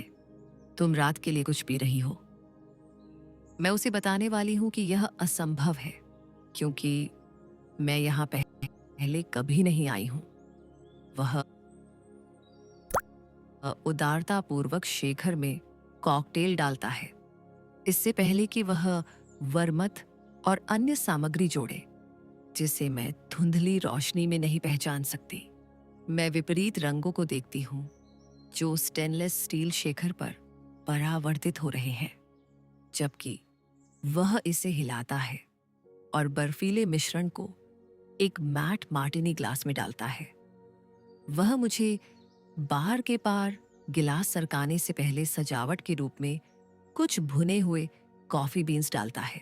मुझे पता है कि यह एक अजीब सवाल है, मैं कहती हूं उसे भुगतान करने के बाद और एक घूंट लेने के बाद। मैं आपसे पूछना चाहती थी, क्या तुम यहां पहले कभी आई हो? तुम्हें कैसे पता चला कि मैं बिल्कुल यही पूछने वाली हूं? क्योंकि हर बार यहां आने पर तुम मुझसे वही एक सवाल पूछती हो। मुझे याद नहीं है कि मैं यहां पहले कभी आई हूं, क्योंकि तुम्हें याददाश्त की समस्या है। वह मेरी हथेलियों के पिछले हिस्से पर लिखे शब्दों की ओर इशारा करता है। इसीलिए तुम अपने हाथों पर रिमाइंडर्स, याद दिलाने वाली चीजें लिखती हो।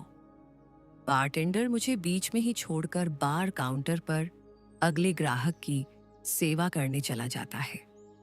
मेरी आंखें बड़ी टीवी स्क्रीन पर टिक जाती हैं, जो खबरें दिखा रही हैं।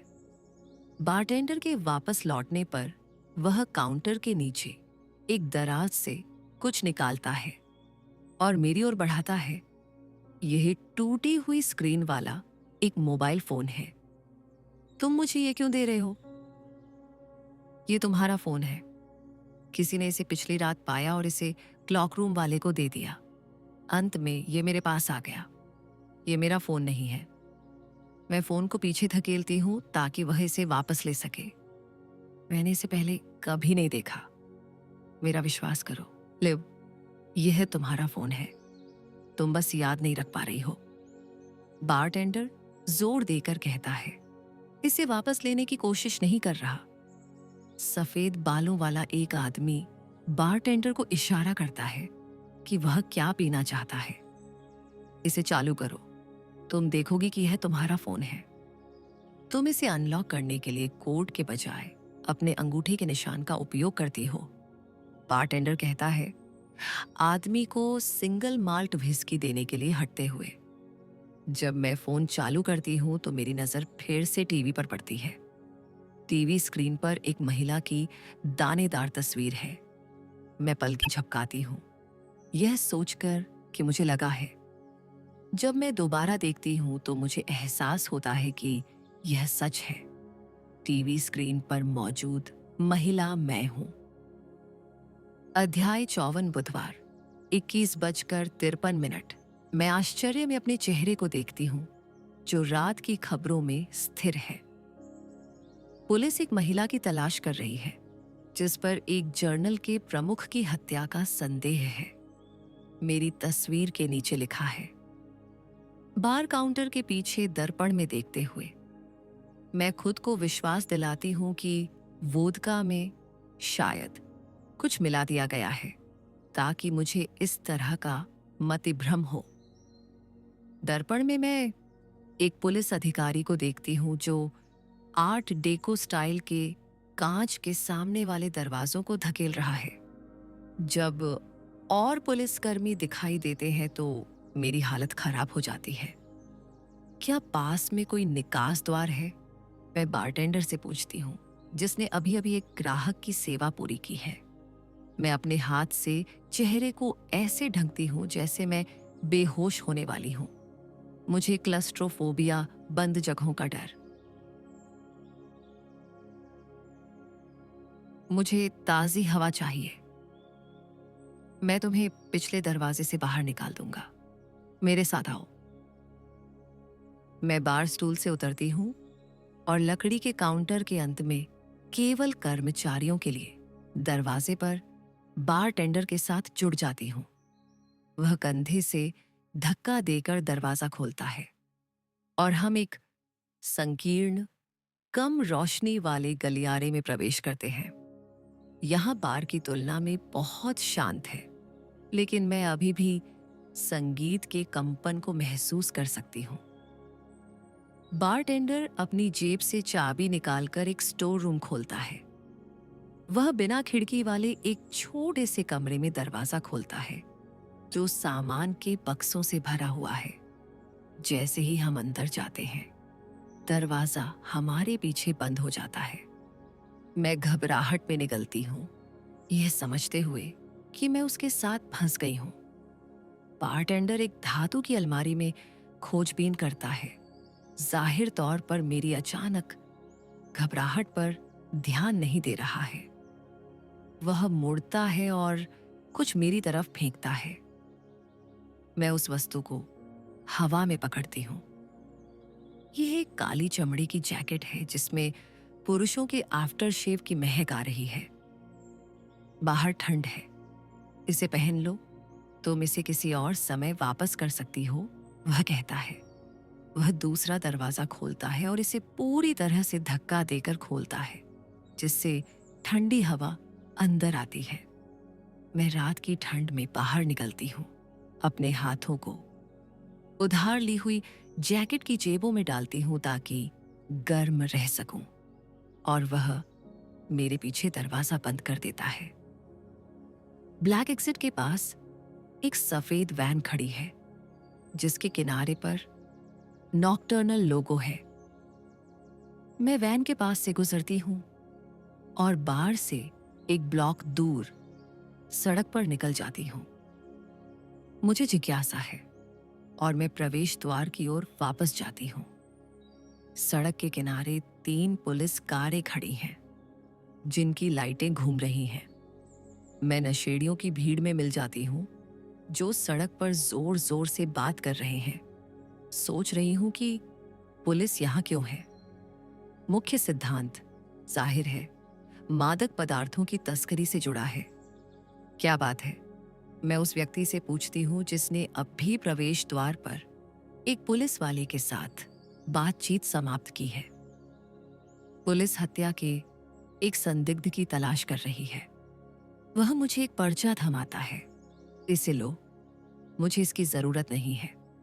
मैं भीड़ से गुजरते हुए ओरिएंटेशन पर्चा पढ़ती हूँ। उस महिला की बहुत ही दानेदार तस्वीर जिसे मैंने टीवी पर देखा था बिल्कुल मेरी तरह दिखती है। मैं फोटो के नीचे लिखे कैप्शन को तब तक नहीं पढ़ सकती जब तक कि मैं स्ट्रीट लैंप के पास नहीं पहुंच जाती।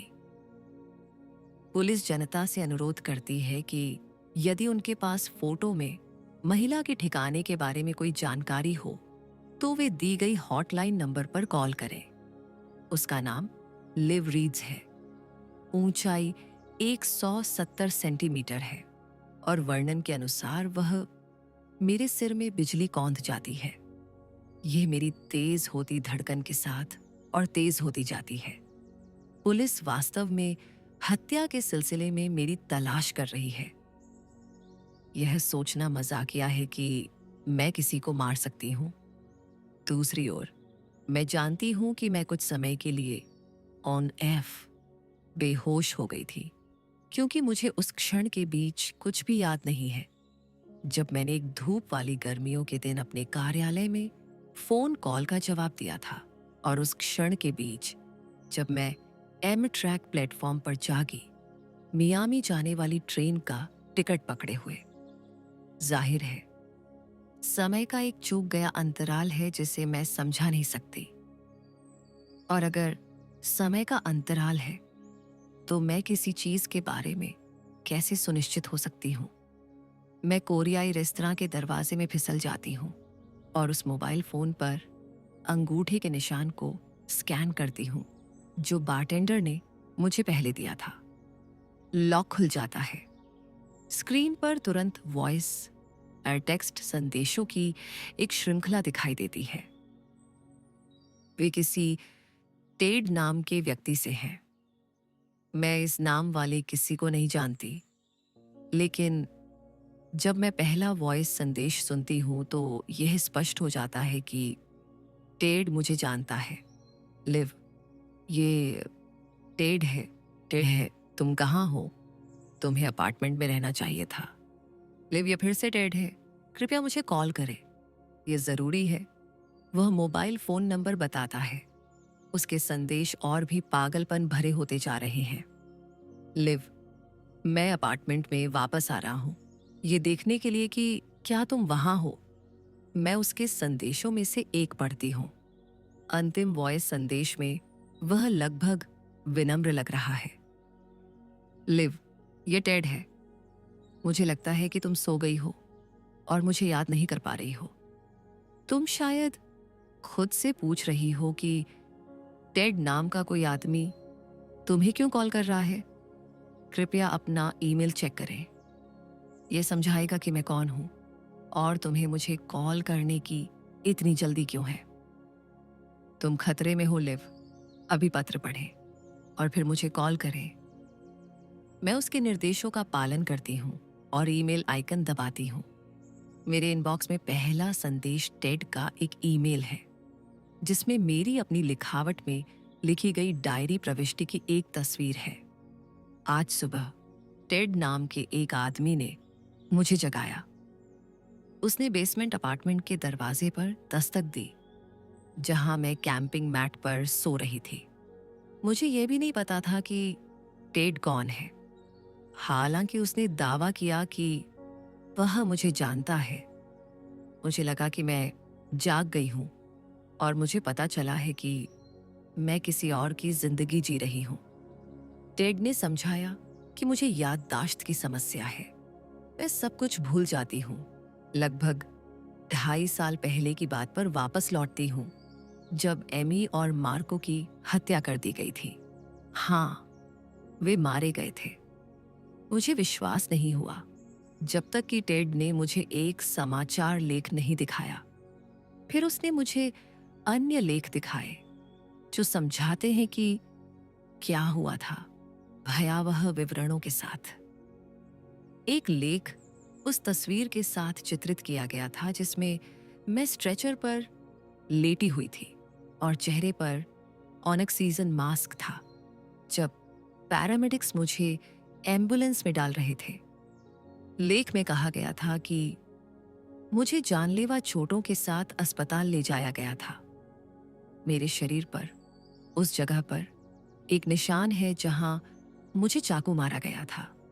टेड का कहना है कि मुझे अभी भी याद नहीं आया कि क्या हुआ था, क्योंकि उसके बाद मैं कोमा में चली गई थी। ठीक होने के बाद मैं लंदन चली गई, जहां हम मिले और एक दूसरे से प्यार करने लगे। लेकिन कुछ भी काम नहीं आया। टेड काम के लिए न्यूयॉर्क चला गया। मैं वहीं रुक गई। जाहिर है कुछ समय के लिए मैं ठीक थी, बिना किसी याददाश्त की समस्या के अपना जीवन जारी रख रही थी। हालांकि टेड का कहना है कि ट्रॉमा ने मुझे अनिद्रा और उस चीज के साथ छोड़ दिया जिसे वह ओसीडी जुनून कहता है। यह पता लगाने की इच्छा कि उस दिन क्या हुआ था जब एमी और मार्को की हत्या हुई थी। पिछले कुछ हफ्तों में मुझे याददाश्त की समस्या होने लगी है। टेड को इसके बारे में केवल कुछ हफ्ते पहले पता चला, जब मैं अचानक एक इवेंट में दिखाई दी, उसे याद किए बिना। उसने कहा कि बाद में वह मुझे एक विशेषज्ञ के पास ले गया जो मानता है कि मेरी याददाश्त हर बार रीसेट हो जाती है जब मैं जागती हूं। मुझे हत्या के दिन वापस ले जाती है। इसीलिए आज सुबह मुझे टेड को पहचानने में नहीं आया।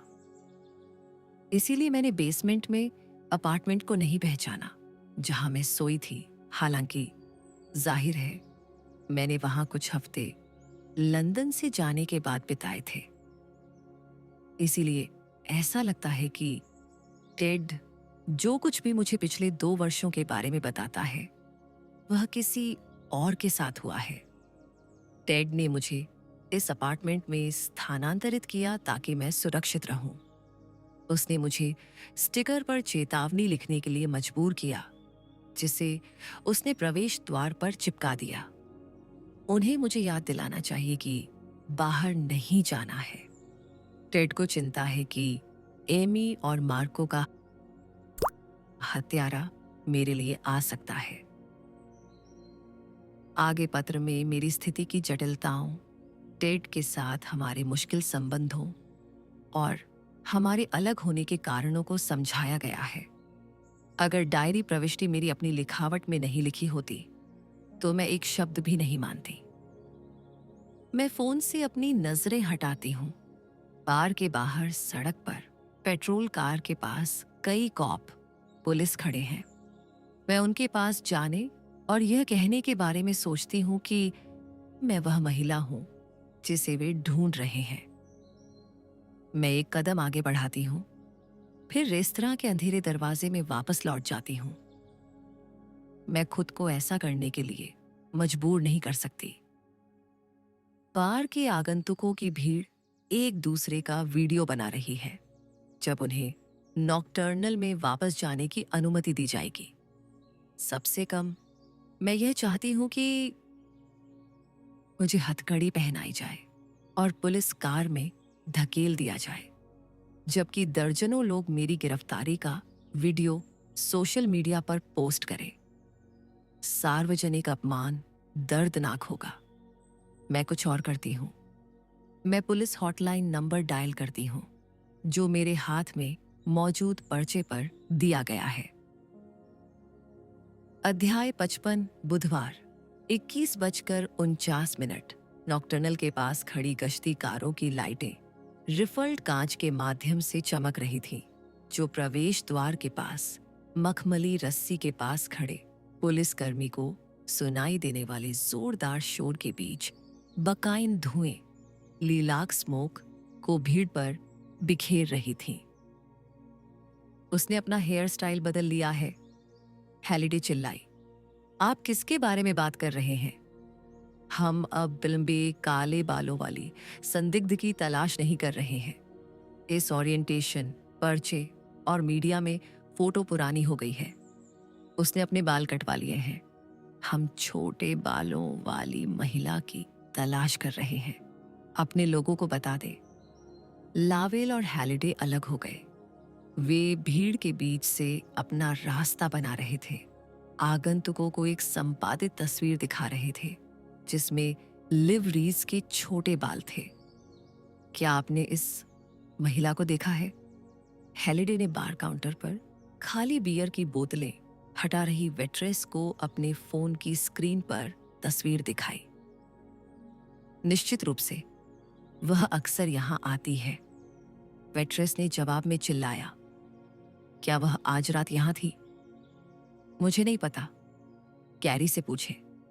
वह हमेशा उसके बार के कोने की ओर खींची चली आती है। हमें लगता है कि वह उससे प्यार करती है। हैलिडे बार तक पहुंचने के लिए पीने वालों की घनी भीड़ में घुस गई।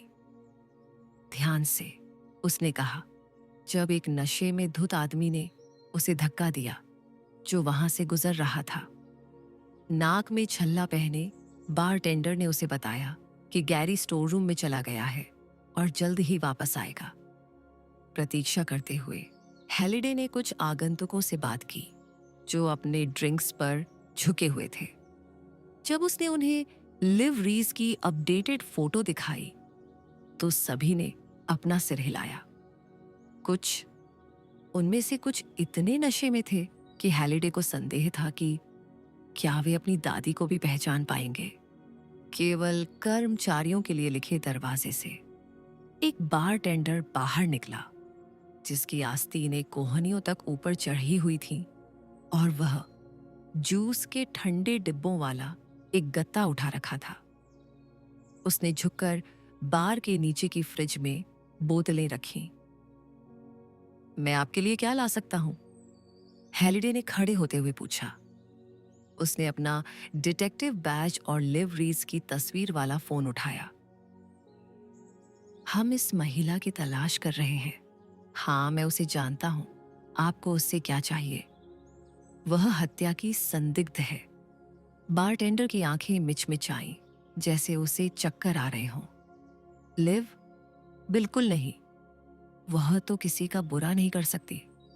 बेशक उसकी कुछ समस्याएं हैं। वह हर रात यहां आती है, जैसे मानो वह इस जगह को पहली बार देख रही हो। मुझे नहीं पता कि मैंने उसके साथ कितनी बार वही एक ही बातचीत की है, लेकिन हत्या, हे भगवान, यह पागलपन है। क्या उसे कभी किसी ने इस आदमी के साथ यहां देखा है?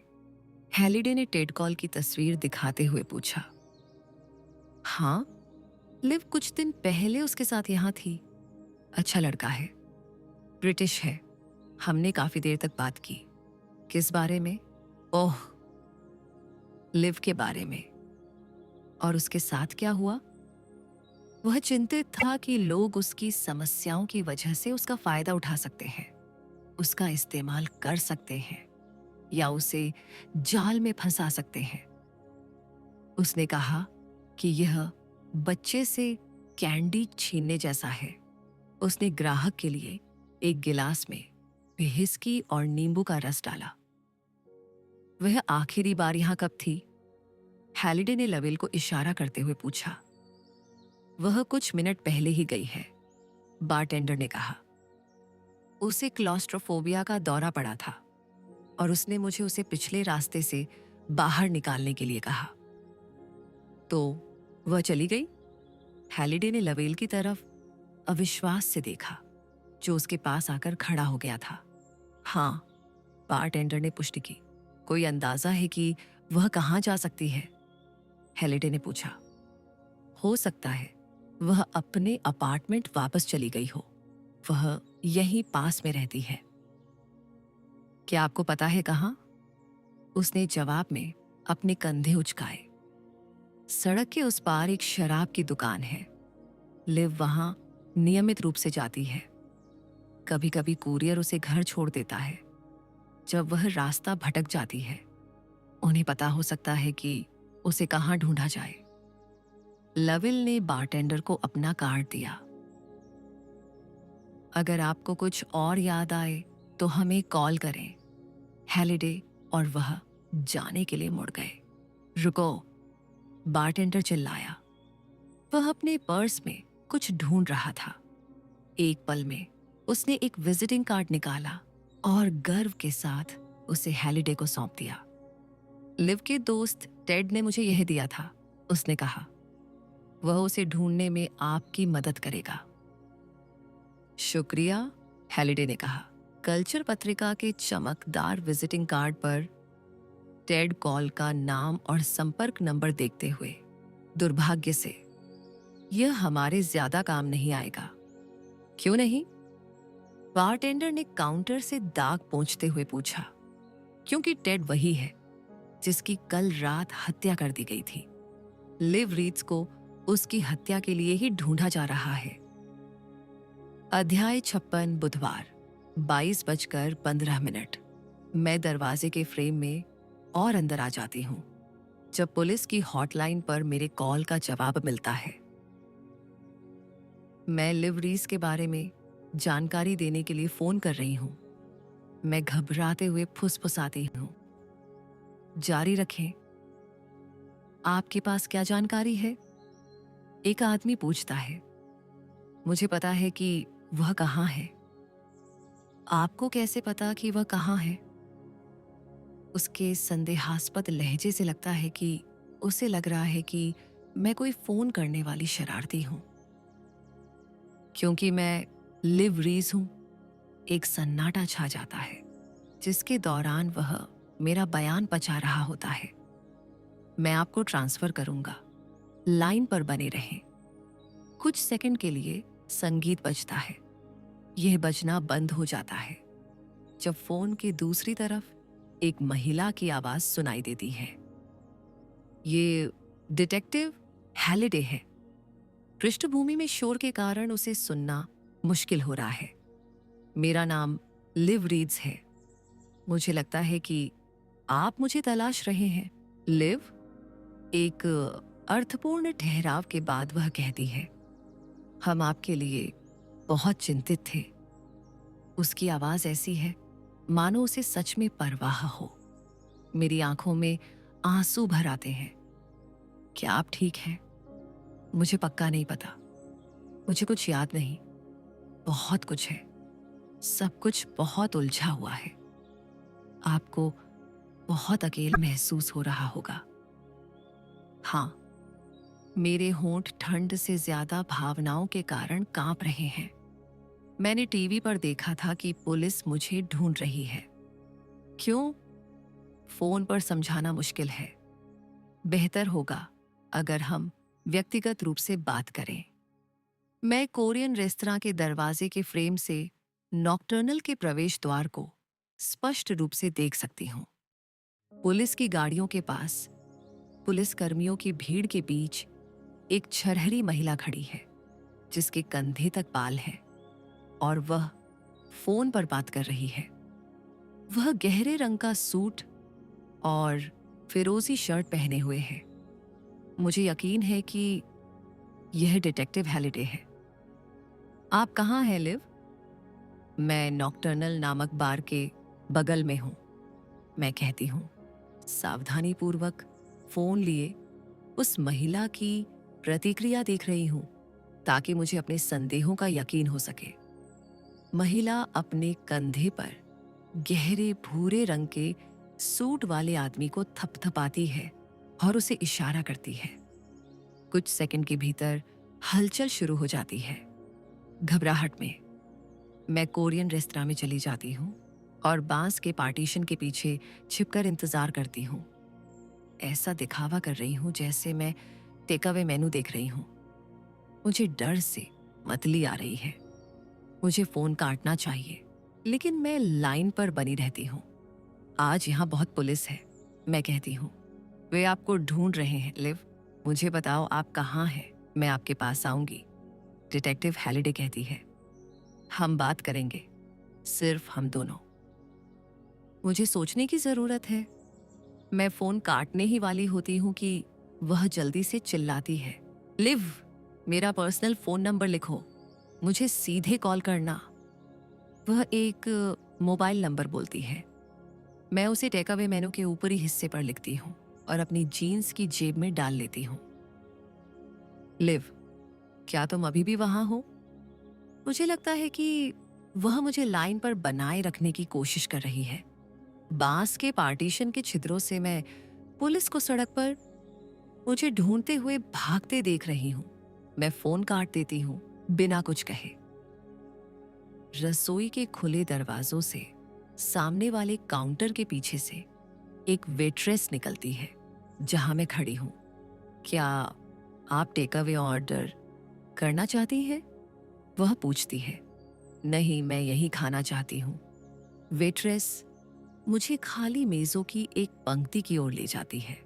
मैं 12 लोगों की शोर मचाने वाली कंपनी के पीछे एक मेज चुनती हूँ जो जन्मदिन मना रहे हैं। मैं गोमांस पसलियों, बीफ रिब्स के सूप की अपनी प्लेट पर झुककर बैठी हूँ और अपने फोन पर नए संदेश देख रही हूँ।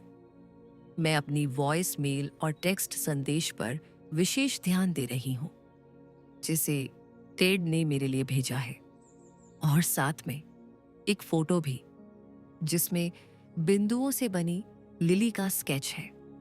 अपने साथ भेजे गए संदेश में टेड समझाता है कि यह एक हेराल्डिक लिली है जो फ्रांसीसी शाही परिवार का प्रतीक है और डिजाइनरों का पसंदीदा फूल है। टेड का कहना है कि मैंने रात में जागने के बाद यह स्केच बनाया था जब हम अभी भी लंदन में साथ थे। मैंने सोचा था कि ये हत्या की एक याद है, हालांकि मुझे बिल्कुल नहीं पता था कि इसका क्या मतलब है। टेड का कहना है कि पिछले कुछ दिनों में उसने खुद जानकारी ली है ताकि मुझे समझने में मदद मिल सके। जिस दोस्त से मैंने स्केच के बारे में संपर्क किया था उसने अभी मुझे वापस कॉल किया। टेड कहता है उसने पूछताछ की और डिजाइन के बारे में जानकारी प्राप्त की। मैं वापस आऊंगा ताकि हम इस पर चर्चा कर सकें। मुझे लगता है कि मुझे पता है कि एमी और मार्को को किसने मारा। अब पुलिस से संपर्क करने का समय आ गया है। अध्याय 57। बुधवार 22:35 नाइट मैनेजर आधी रात के ग्राहकों के लिए फ्रायर में डोनट्स का एक ताज़ा बैच तल रहा था जब हैलिडे और लवेल शराब की दुकान में दाखिल हुए। मुझे 1 मिनट दें, उसने उबलते तेल की तेज आवाज के बीच चिल्लाया। हैलिडे आने वाले फोन का जवाब देने के लिए दुकान के कोने में चली गई। उसे उम्मीद थी कि लिव रीज ने उसे वापस कॉल किया होगा, लेकिन यह वह नहीं थी। यह उसका पुराना सेना का दोस्त ओवेन जेफरिस था। डार्सी, जेफरिस ने कहा, मेरे पास हस्तलेख विश्लेषण हैंडराइटिंग एनालिसिस के परिणाम हैं। तुम्हें क्या मिला? ये हमारे CIA डेटाबेस में किसी भी टेक्स्ट से मेल नहीं खाता है। हैलिडे का उत्साह कम हो गया। ये एक और डेड एंड था। इसका केवल ये मतलब है, उसने आगे कहा, कि यह नोट किसी प्रसिद्ध आतंकवादी, दोषी अपराधी या हमारी निगरानी सूची में शामिल किसी व्यक्ति द्वारा नहीं लिखा गया था। फिर भी हमारे एल्गोरिथ्म ने कुछ दिलचस्प जानकारी प्रदान की है। उदाहरण के लिए, नोट्स और खिड़की पर छोड़े गए संदेश एक ही व्यक्ति द्वारा नहीं लिखे गए थे। स्टिकर्स पर लिखे नोट्स बाएं हाथ से लिखे गए हैं। खिड़की के शब्दों को दाएं हाथ से लिखा गया है। लिव रीज बाएं हाथ की है। हैलिडे ने गौर किया। क्या तुम्हें यकीन है कि वह बाएं हाथ की है? डेकर और रेजियो की हत्या के मामले में फॉरेंसिक रिपोर्ट कहती है कि घाव दाएं हाथ से किए गए थे। इसमें स्पष्ट रूप से दावा किया गया है कि लिव रीज बाएं हाथ की थी। जाहिर है इस विसंगति के कारण ही जिला अटॉर्नी कार्यालय क्राउज नाम के एक जांचकर्ता के नेतृत्व में उस पर आरोप नहीं लगाने का फैसला किया। हालांकि वह उसे जेल में डालने के विचार से ग्रस्त था। खैर, यह दिलचस्प है। जेफरिस थोड़ी देर के लिए चुप हो गया। उसकी लंबाई कितनी है? लगभग 170। तो ऐसे में बहुत कम संभावना है कि उसने इसे लिखा होगा। उसने निर्णायक रूप से दावा किया। तुम्हें इतना यकीन क्यों है? CIA एल्गोरिथम के अनुसार जिस व्यक्ति ने खिड़की पर जागोस लिखा था, उसकी लंबाई लगभग 180 और 183 सेंटीमीटर के बीच थी। आपका एल्गोरिथम ये कैसे तय करता है? यह मशीन लर्निंग पर आधारित है। अक्षरों के कोण उनका आकार और स्याही की मात्रा, या इस मामले में प्रत्येक अक्षर के निश्चित क्षेत्रों में रक्त की मात्रा यह संकेत देती है कि हाथ किस दिशा में चल रहा है। यह व्यक्ति की लंबाई और उसके प्रमुख हाथ के बारे में काफी सटीक जानकारी देता है। शराब की दुकान के मैनेजर ने फ्रायर से डोनट्स वाली धातु की जाली निकाली। जब हेलिडे ने अपनी बातचीत खत्म की, वह सोच रही थी कि इस खबर को लवेल को कैसे बताया जाए।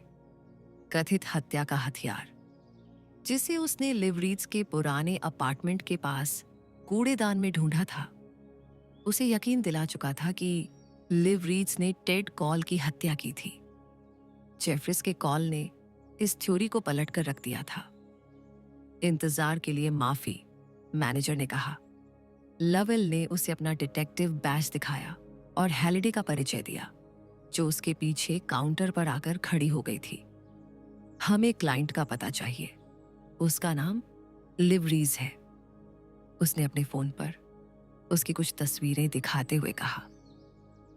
वह महिला जिसके हाथों पर निशान है, मैं उसे जानता हूं, मैनेजर ने कहा। वह निश्चित रूप से कैफीन वाले पेय पसंद करती है। वह उन्हें डिब्बों में ऑर्डर करती है। उसका पता डिलीवरी बुक में है। उसने काउंटर के नीचे से एक किताब निकाली और तब तक पन्ने पलटता रहा जब तक उसे उसका पता नहीं मिल गया। लिवरीज यहां से कुछ ब्लॉक दूर रहती थी। आपने फोन पर किससे बात की? लवेल ने पूछा जब वे दुकान से बाहर निकले। वह ओवेन था, CIA में मेरा दोस्त। उसने उनके हस्तलेख विश्लेषण मशीन के माध्यम से अपराध स्थल से रिकॉर्डिंग चलाई। उनकी प्रणाली कहती है कि बेडरूम की खिड़की पर लिखा नोट लिवरीज ने नहीं छोड़ा था। हेलिडे ने उसे वह सब बताया जो जेफरिस ने उसे बताया था। लवेल, ऐसा लगता है, इससे आश्वस्त नहीं हुआ। मुझे नहीं पता कि जब उसके खिलाफ इतने सारे अकाट्य और ठोस सबूत हों तो कंप्यूटर एल्गोरिदम पर कितना भरोसा करना चाहिए। उसने तो हत्या के हथियार से भी छुटकारा पा लिया। उसने गाड़ी का दरवाजा खोलते हुए कहा, मेरे पास लिवरीज की गिरफ्तारी का वारंट है। वह अभी अभी मुझे ईमेल द्वारा भेजा गया है। उसे गिरफ्तार करो। क्या हम उसे गिरफ्तार करने जा रहे हैं? हेलिडे ने फुटपाथ के बीच में रुकते हुए पूछा। इसके बावजूद जो मैंने अभी आपको बताया, अगर वह निर्दोष है तो उसे चिंता करने की कोई बात नहीं है। मैं केवल अपनी उच्च रेटिंग बनाए रखने के लिए लोगों को जेल नहीं भेजता, लेकिन मैं CIA एल्गोरिदम के आदेश पर उसे छोड़ने वाला नहीं हूं। मैं उसे छोड़ने का सुझाव नहीं दे रही हूं। तो आप क्या सुझाव दे रही हैं, डार्सी? हम उसके साथ वैसा ही व्यवहार करेंगे जैसा किया जाना चाहिए। एक संभावित गवाह के साथ, एक संदिग्ध के साथ, लेकिन मुख्य रूप से एक संकट से जूझ रहे व्यक्ति के रूप में। उसे अब और यादें नहीं हैं, जैक, हेलिडे ने कहा। ओह भगवान, हमें उस आतंक को और नहीं बढ़ाना चाहिए। उसके साथ अपराधी जैसा व्यवहार करके, जब सबूत इतने स्पष्ट नहीं हैं और अब एक दूसरे का खंडन भी कर रहे हैं। हम उसे पूछताछ के लिए लाएंगे और फिर देखेंगे। तुम गाड़ी चलाओ, मैं कप्तान को रिपोर्ट करूंगा। हेलिडे ने आधे रास्ते में गाड़ी पार्क की जहां लिवरीज रहती थी। जब बैकअप पहुंचा तो सभी ने बुलेट प्रूफ जैकेट पहनी और हथियारों की जांच की। लवेल ने इमारत के पिछले हिस्से में कुछ पुलिस कर्मियों को तैनात किया। 2 अन्य उसके और हेलिडे के साथ अंदर गए। वे सीढ़ियों से होते हुए बेसमेंट की ओर नीचे उतरे।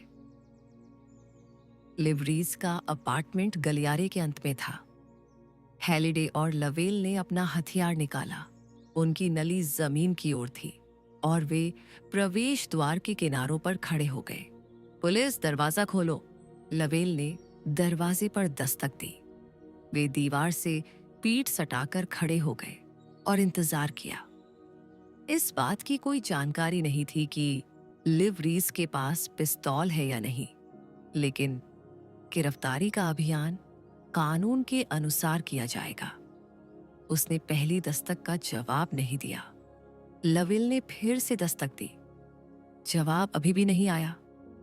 तोरण राम के नीचे और नीचे जाने का इंतजार करने के बजाय लविल ने अपनी जेब से तार का एक छोटा टुकड़ा निकाला और ताला खोल दिया। आपने ये कहां से सीखा? हेलिडे ने फुसफुसाते हुए पूछा। एक मुखबिर से। उसने मुझे सब कुछ सिखाया जो वह सेंधमारी के बारे में जानता था। उसने हैंडल दबाया और दरवाजा खोल दिया। हेलिडे पहले अंदर गई। उन्हें यह निष्कर्ष निकालने में 1 मिनट से भी कम समय लगा कि लिव रीज यहां नहीं है। किसी ने लिविंग रूम की बत्ती जला दी थी।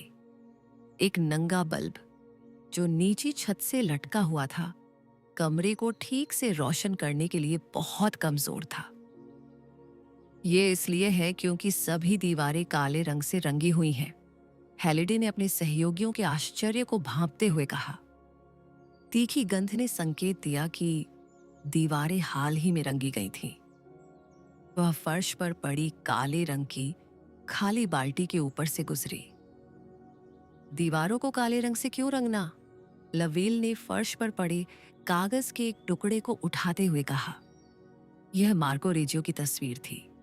पेज के कोनों पर लगे टेप ने संकेत दिया कि मूल रूप से यह दीवार पर चिपकी हुई थी। हेलिडे ने कॉफी टेबल पर नो डोज गोलियों के उपयोग न किए गए ब्लिस्टर्स का ढेर पाया। ब्रिटिश सहकर्मी ने मजाक नहीं किया था जब उसने कहा था कि लिव रीज जागते रहने के लिए सब कुछ कर रही है। हेलिडे रसोई की ओर गई और जोर से दस्तक के साथ खिड़की बंद कर दी। कचरे का थैला जो रसोई के कोने में पड़ा था, कैफीन वाले पेय के खाली डिब्बों और दवाओं के उपयोग किए गए ब्लिस्टर पैक से भरा हुआ था जो सोने की अनुमति नहीं देते थे। फ्रिज पर प्रीस्कूलर के लिए चमकीले चुंबकीय अक्षरों से सोना मत शब्द लिखे हुए थे। उसने फ्रिज का दरवाजा खोला। यदि कचरा किसी व्यक्ति की आत्मा के लिए खिड़की था, जैसा कि लवेल ने दावा किया था, तो फ्रिज कम स्पष्ट नहीं थे। हेलिडे ने एक बार फ्रिज की दराज में हीरे के पैकेट से भरी पत्ता गोभी पाई थी और फ्रीजर में जमे हुए टर्की के नीचे एल्यूमिनियम पन्नी में लिपटी एक ऊंची सबमशीन गन।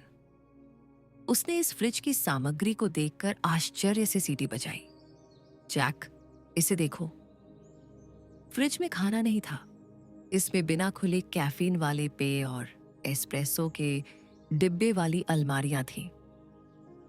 लगता है वह हमेशा तनाव में रहती है अगर वह इतना कैफीन लेती है, लवेल ने टिप्पणी की। आश्चर्य नहीं कि उसे कुछ याद नहीं है। हेलिडे ने जवाब नहीं दिया। वह रसोई के सिंक में मुड़े हुए जले हुए कागज के ढेर को देख रही थी। जले हुए दस्तावेजों के बीच में जर्नल लिखे हुए उभरे अक्षरों वाली किताब की सख्त जिल्द थी। सामाजिक कार्यकर्ता ने उससे कहा था कि लिव रीज की डायरी उसका जीवन रक्षक है। पता चला कि यह जीवन रक्षक राख के ढेर में बदल गया था।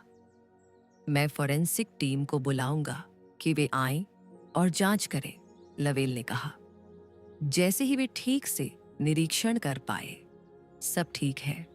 मुझे पैरों पर खड़े होने की जरूरत है। अगर लिव रीज फिर से फोन करती है, उसने जम्हाई दबाते हुए कहा, तुम्हें सोने की जरूरत है। हम दोनों को जरूरत है।